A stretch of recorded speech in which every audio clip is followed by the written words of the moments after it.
got the music. That was crazy. We are supposed to have music. That must have been a really boring 5 minutes right there. I apologize for any of you early comers, but I guess you could have played your own music maybe. I don't know. Sorry that I have to supply the music, guys. All right. Anyways, hey, today is a big day. It's our first day of actual workouts. All right. We've already had our morning. We've already had our morning boot camps. We've already had our morning open gyms. Already had our morning shooting. Well, we are still 2 things away. No, really 3 things away. 4 things away. Dang, 4 things away from being complete. All right. One of them is our Tuesday, Thursday practices. All right, those happen in January. Another one is our games. Those happen September 12th. That's when those will start. Then another one is our tournaments. Those will start in January for the younger kids, March for the older kids. And then the one that is happening tonight is our workouts, our Monday, Wednesday, Friday workouts, and that happens tonight.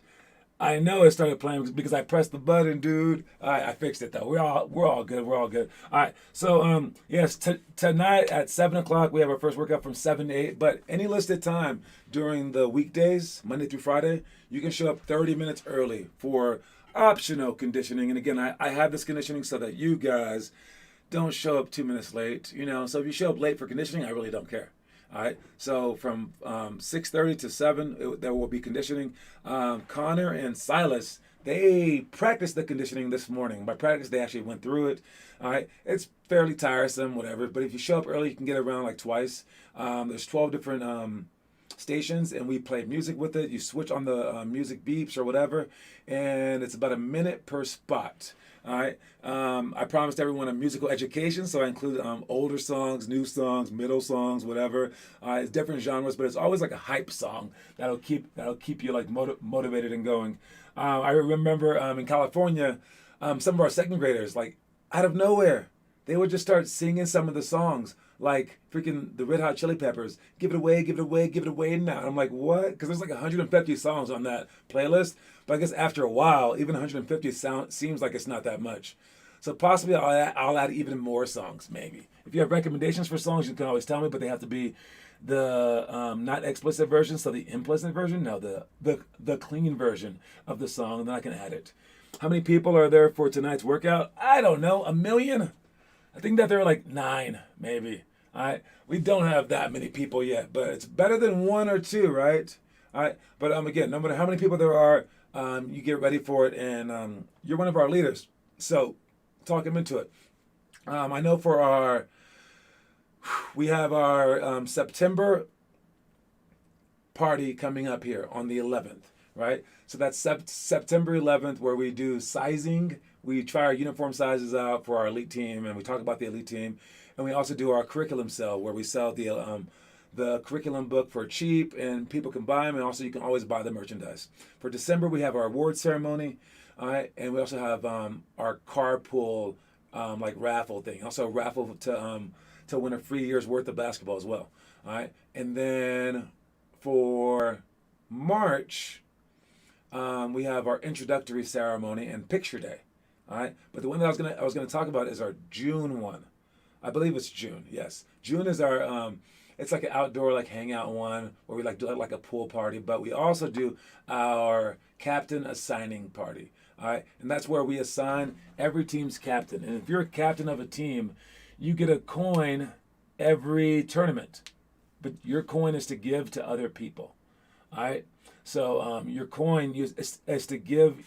Every captain is in charge of like assigning 1 coin per tournament to like the MVP of that tournament, or not even the MVP, just like the person that they think deserves the coin or could use the coin in some kind of like motivational way. All right, because when I made these books right here, I didn't put my name on it for a few reasons. That was so it could be like more magical. 2, if I don't know, like if I wanted to sell it to some other like organization, some other program, they could use it and say that they wrote it, because I really don't care about the credit. But 3, man, I was thinking like it would be really cool if I could give these to like a kid who would do the work. And for regular players, they're not going to do this work. For exceptional players like Connor Rush here, you're the one who's going to do it. So you're exceptional already. It's crazy. Just like you already win because you're willing to do this. But there are certain players that would do this, but I can't really reach those players. And if I give it to them, it's just me giving to them. What my original plan was, and I actually bought extra books just for this until the pandemic hit, and I couldn't find them. I was going to give one book per grade to Steph Curry because he lived by me in California, and I know someone that goes to his daughter's school, which is Findlay Chastain, and I was gonna give it to them and just say, excuse me, Steph, can you please hand these to one kid per grade, and just say that you believe in it. And if Steph Curry said that to you and was like, hey, you're a great 8th grader. Here's a book. Do this book and you can be better than me. That will go a heck of a longer way than just me freaking throwing this thing down your throat every single day. I could beg you guys for a straight year or 5 years to do this. I wouldn't get as many people doing this as Steph Curry would by just being like, hey, you want to do this? Here. Like that. And that's the power of motivation. And you get that way when you get good, of course, or if you get famous or whatever. But we all have that power to a certain extent. All right. For you guys, for Connor, you're a high schooler. You might have that power for like a 3rd grader in our program who's looking up to you. All right. Or even like another high schooler. So realize that you have that power. But even if you don't have that power, you can you still have a little bit of it. You still have a little bit of sway with everyone. Everyone does in this world. Right? We all affect each other to some extent. All right. So make sure that you're using that in a way that will benefit other people. Trivia time. I think we only have one person here again. So here's your trivia question. But again, Finn won for this month, man. So if you're the only person that watches this show, Connor, that means that you'll win a free coin every month. So don't worry about that. But the trivia is going to come off this sheet again. All right. Easy trivia question. Easy. And I think you guys know it from this year's playoffs. I learned it during the 1997 playoffs with Karl Malone. And, I mean, I kind of knew the rule already, but everyone knew it then because the whole crowd was doing this one thing. And I think you guys know it because the crowd was doing it again for this playoffs, and that's this. How long does an NBA player have to shoot a free throw upon receiving the ball from the referee? That is the question, the trivia question of the day. All right, that is the trivia question. Let me know if you know the answer to that trivia question. How long I try and do the book or at least go over it every day. That's good. Now, if you're doing 10 minutes of the things every day, that's the crazy level, right? And filming it and posting it, that's the crazy level. All right, but how long does an NBA player have to shoot a free throw upon receiving the ball from the referee? Now, this thing actually has multiple choices, but we're not going to worry about that. Let me make sure that I'm right. Yes. The rule is rarely enforced, it says. It is 10 seconds. But the vast majority of players are able to get a shot off in under 10 seconds anyway. Current repeat offenders known for their snail's pace at the line include Dwight Howard and Giannis Antetokounmpo. So there you go. Giannis even made the trivia sheet. Dang. So yes, that is what it is. They call it on Giannis. So winner, chicken dinner. All right, you win another point and you are in double digits, but again, will not matter for this month, man. All right, moving on, we got our quote of the day. The quote of the day is in the moment. All right, you want to be in the moment. You want to love the moment. All right, in the moment, just in the moment. All right, and again, for this moment for us, it's a big moment since it's our first day of workouts. This is a long time coming. Again, the program isn't perfectly installed yet, but man, this is a huge step in the installation process. All right, and during this time, you want to be in the moment. Everyone has a chance to win a coin every single workout. All right, and I want you guys to try to win these coins. All right, because again, the coin is worth nothing if you don't try. If I just give this to you, it doesn't mean anything. All right, we were talking about it earlier. My brother and I, we were saying how if someone came in and stole something from us that we didn't care about, we wouldn't care about it. And he kind of doesn't care about money. If you took all the money out of his bank account, he wouldn't really care because he doesn't use it. And yeah, that's just how it is. But if you broke his computer, he would be like, dude, I use that every day, and he would kind of care. He'd be mad. But he's an artist and he's like doing all this stuff, and I'm trying to make a movie about Connor Rush right now. If you took in and like destroyed our artwork that we spent like months on and months, not only would we be upset, that'd be like tears, man. That would be like are heart-wrenching because like you took the effort and the minutes that we spent in life, and you stole those from us. So the person who is in the moment the most has a chance to win this coin. The person who is like not distracted, not talking to their neighbors the entire workout, came 30 minutes early the entire time, focused the entire time, we will choose you to play one-on-one in the end. All right, at the end of practice, you get to play one-on-one against a random person. This will also help us out for sign-up reasons. I take the all the people that signed up for our workout that night, and I put them in a little random machine. All right, and it's a mixing bag machine, and then I take all their names and I throw them in here. So you just see that I pick a random one, and it opens up, and boom, it gives me the name of the parent or the kid who is gonna play them. And as long as they match the other person's like grade level, meaning like elementary school, middle school, or high school, then that person will play. The random person will play the person that worked their hardest for that practice one-on-one. The person that worked the hardest gets the ball first. Everyone picks a side, and they will either go foot fire whenever that person's on defense, or they will clap and chant that person's name whenever they're on offense. If their person loses, they have push-ups to do. If their person wins, they rush the court. All right, and the winner of that, either the random person or the hardest worker, will get a coin. But again, it's about staying in the moment, and hopefully that coin is worth something because you put the time into it. All right, tomorrow's trivia should be worth 6 points. I don't know if that's a rule. maybe that should be a rule. All right. Next up, we got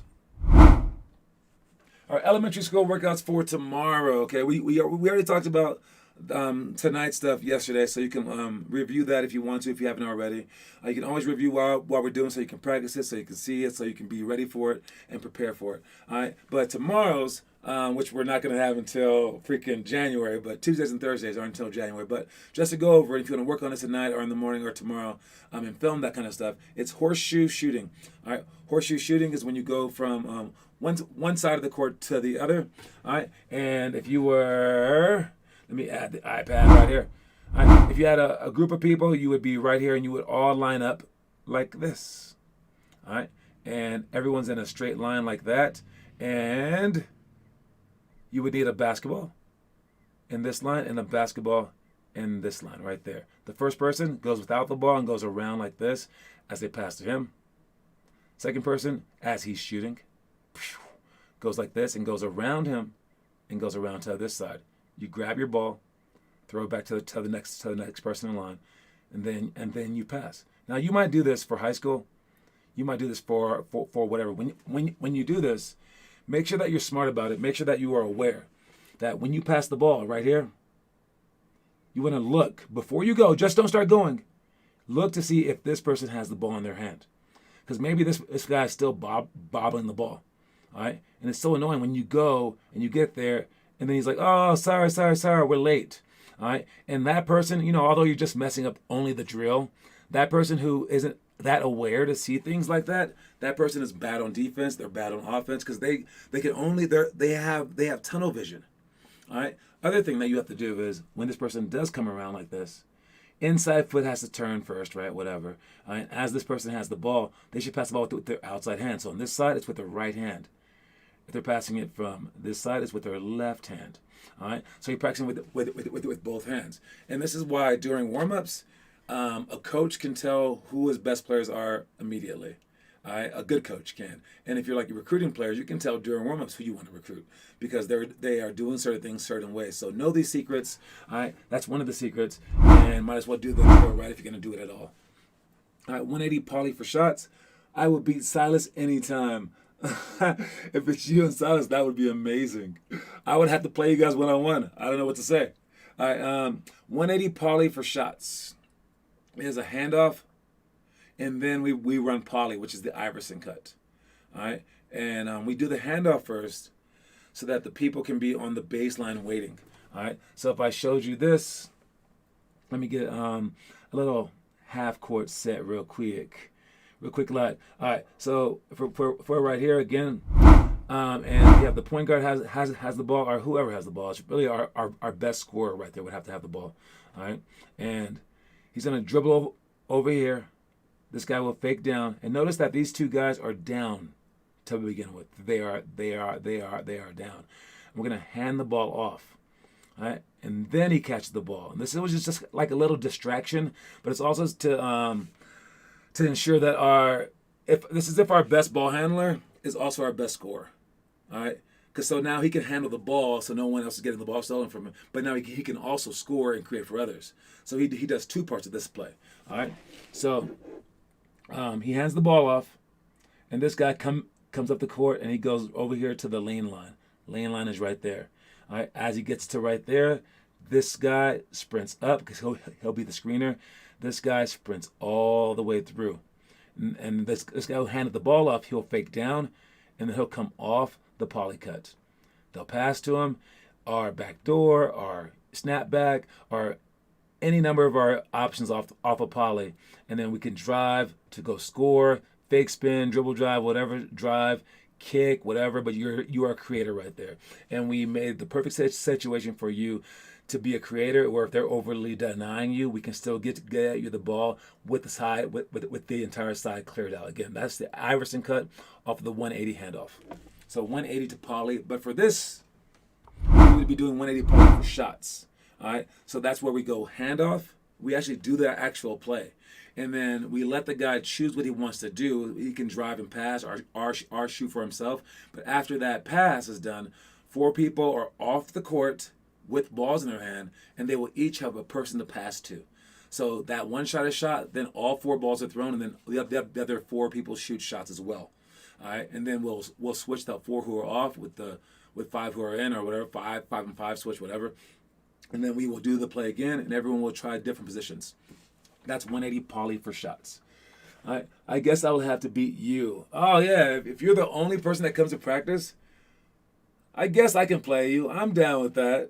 As opposed to just giving you a free coin. Oh yeah, definitely. I would definitely play that person. All right, so hey, people who start off early, man, you guys will probably get a lot more coins than people who are later. Because think about it, when we have 30 players coming to workouts, or 20 or whatever, you'll be so much less likely to be able to get a coin.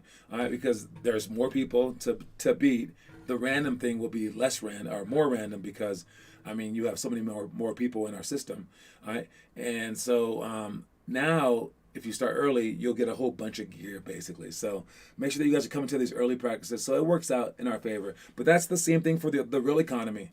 All right, people who showed up early, they were actually called something, and they're from Oklahoma. All right, and basically the United States said, don't cross this line until this day. When everyone crosses that line, then you can get to go settle the land first. All right, and so they had a line, and they said, ready, set, go. But then everyone ran, and then they noticed that some people crossed the line early. And those are the people that lived in Oklahoma, and that's why they're called Oklahoma Sooners, because they broke the rule and went too soon. All right, and people also in the early days of the gold rush, they collected gold early, and they are still some of the richest people. Their family members and their descendants are some of the richest people in the world because they did the gold rush early.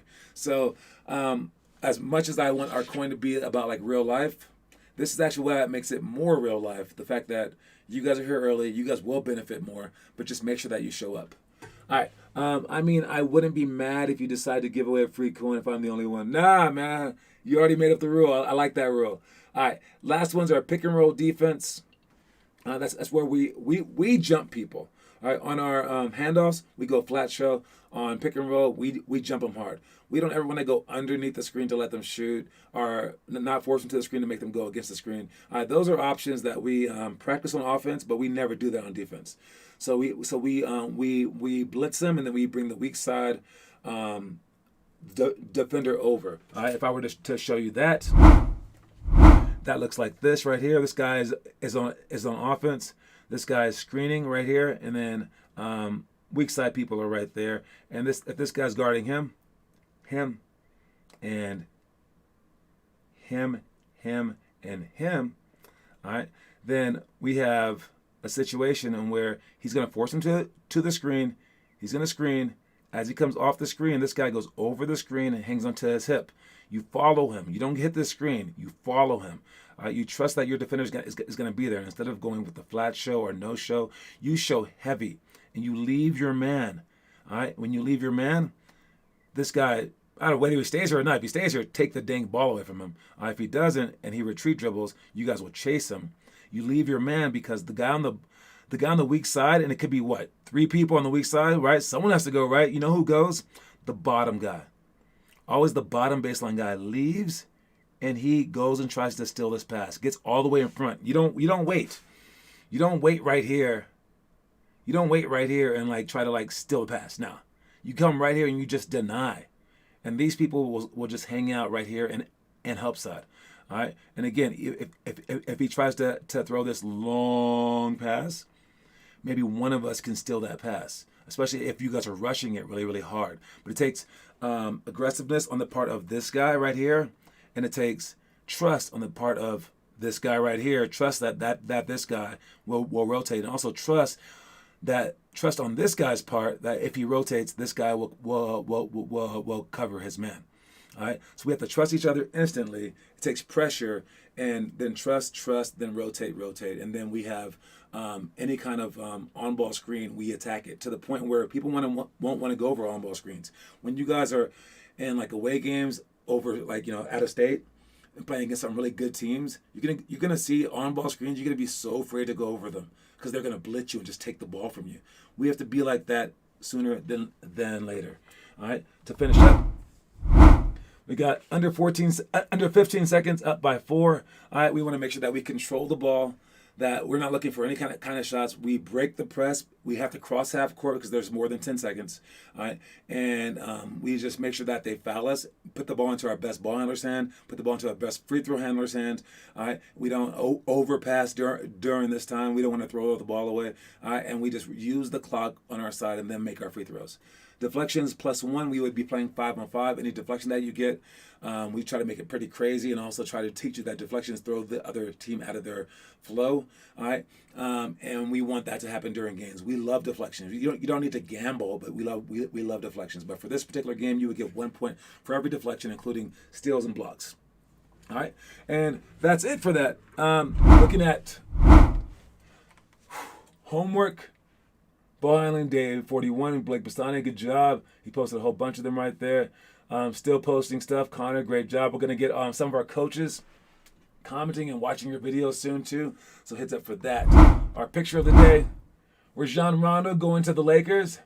Man, they got an old team, man. They got an old team. But, these guys are smart. So I think come playoff time, they're going to be a force to be reckoned with. But Rondo, it's really funny because Rondo was traded for like 3 guys or something like that, and he left, and then he went right back to the same team and wasn't traded for anyone. So the Clippers basically just lost 3 guys, which kind of sucks for them. All right, quick commercial, and then we'll come back and blaze through the rest.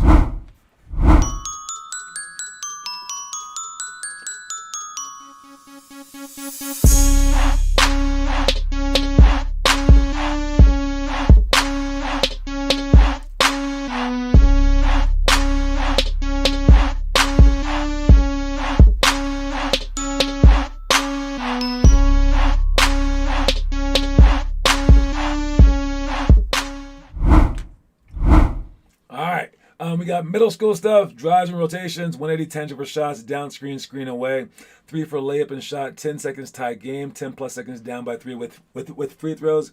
Lakers looking dangerous. Old man. Oh, they're definitely old, man. If you look at the down screen stuff real quick, this is how we do the down screen defense. You open up top, let the guy through. Top guy opens up again. You let them through. Again, as they screen down, this top person is going to back off. This person will stay tight. You stay with them so you can see the screen. Then you're going to go skinny through the screen. Watch how this person, Morgan right here, will back off. Let them through the middle. It's not that hard. You keep your hand in the passing lane. All right. That's about it for that. All right.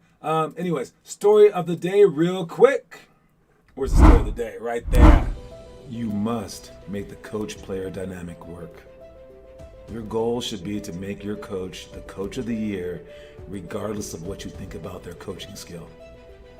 The team winning and greatness should be your top priorities.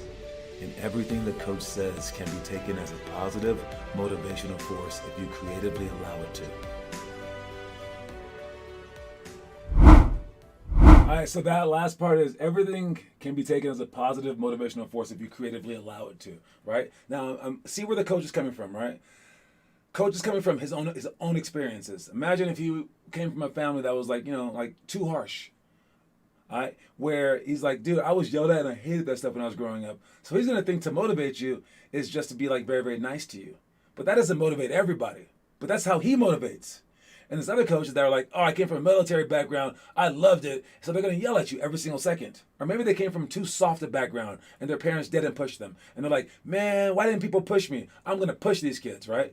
Or maybe they're just like a hands-off coach and they're like I try to be during the workouts and stuff, where they say nothing. They're gonna be like, no, I'm gonna let them decide for their own, right? Sometimes that might motivate you, sometimes that may not. But it's your job to creatively allow it to motivate you. And some coaches just suck. They're gonna be horrible, right? They're gonna tell you the wrong things, whatever, right? They're gonna promote someone above you, right? They're gonna be like, just put the wrong player in the game. Okay, cool. That should motivate you. Whatever they do, it should motivate you. So to like the point where it's like they can't keep you down. All right, whether they give you Gatorade, water, bacon, you're like, fuel, baby. They give you I don't know, chocolate. You hate chocolate, but you're like, I love this chocolate. Like whatever they feed you, it's all energy, right? It's all energy. Celery stick, you're like, yeah. Like you like every kind of food. Some horrible food like freaking chicken butt like they have in Taiwan. You eat it, and you're like, yes, right? That kind of person would easily get fat, right? So for you, no matter what kind of coaching that you're being given, take it as the most inspirational thing of all time.